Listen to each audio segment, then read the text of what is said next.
এটা হলো শীতলক্ষা নদীর পার, এক পাশে পানি আর এক পাশে একটি কদম ফুলের গাছ।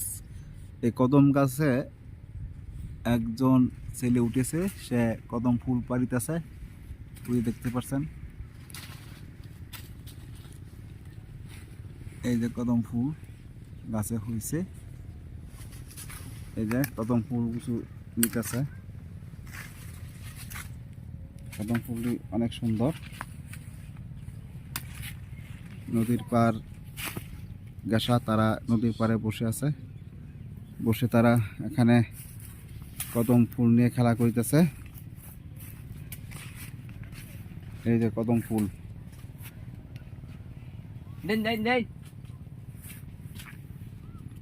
এখান থেকে যদি যাই, এই পাশে নদী, ওই পাশে গাজীপুর জেলা, এই পাশে হলো নরসিংদী জেলা। এই যে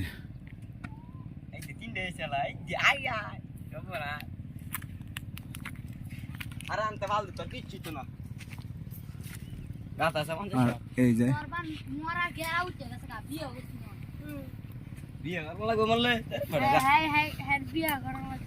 বিয়া করলে ওরা বউ বলা কানবো, ওরা তো তোর বাসায় আল্লাহ লাগবে কামাই এটাই তো ভালো, বাপে পালবো